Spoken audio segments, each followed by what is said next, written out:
29 forecast.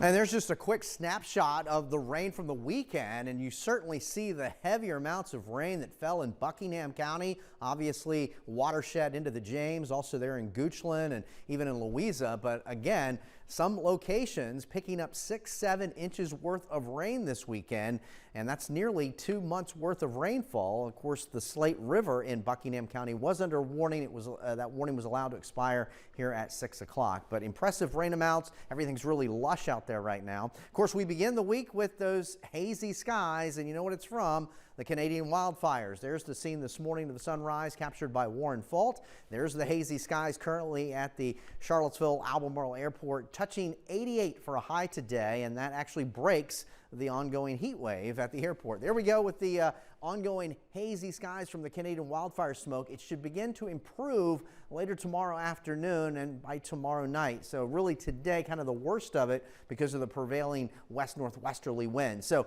our current run of 90s from the airport did break today. Daytime high of 88. So current heat wave was only 5 days this go around. The last one was nearly 7. Let's take a look at NBC29's Doppler radar. Most of the action is across the Shenandoah Valley with a line of showers, and there's been a few lightning strikes within the last hour, especially over Harrisonburg up toward Linville. This is along the 81 and Route 11 corridor. This is moving off to the north and east, so that's headed deeper into portions of Shenandoah and Page County. And then we've got some activity through Rockbridge County lifting up along portions of Route 252. So we get out toward Middlebrook and the like, and that's headed off to the north and east. So we'll watch this, but again, it's sort of weakening a bit, but there's more activity out across West Virginia. I still think the best chance of rain remains across west of the Blue Ridge here tonight, but not everyone sees rainfall. Temperatures overnight with partly cloudy skies in the mid to some lower 60s. Then for tomorrow, 85 to around 90 in many spots. That's pretty seasonable for a mid-July afternoon.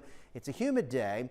There could be a stray shower or thunderstorm, especially tomorrow afternoon and evening, but again, the coverage should be pretty spotty. Wednesday is probably the better opportunity this week of scattered showers and thunderstorms. Temperatures will kind of stay in the 80s, and then we're going to hover around 90 degrees the rest of the week with maybe an isolated storm chance by the late week. So we have a front that's off to our north and west. You can see more severe activity back across portions of the Ohio Valley and out across portions of the west. But again, for us, we'll watch this little cluster here, but a lot of that energy is moving off to the north and east here tonight. But that's really the game in town as high pressure begins to slip farther offshore. So Futurecast does show some activity mainly west of the Blue Ridge, kind of weakens out the farther east that it goes here tonight. And then in the morning, we start in the 60s. We'll heat up between 85 and 90. That stray storm chance is possible tomorrow, but I think Wednesday morning, some cloud cover, maybe a leftover shower, and then a few storms will develop during the afternoon on Wednesday. Temperatures in the mid to upper 80s. So partly cloudy, a few showers, best shower chance certainly west of the Blue Ridge. Temperatures in the 60s. There's a look at the Michael and Son 7-day forecast. Again, Wednesday probably a better opportunity this week for storms. The late week around 90. Isolated storm chance. Currently, the weekend trending a little less hot and a little less humid with temperatures in the middle 80s. All right, Eric, thank you. Thank you so much.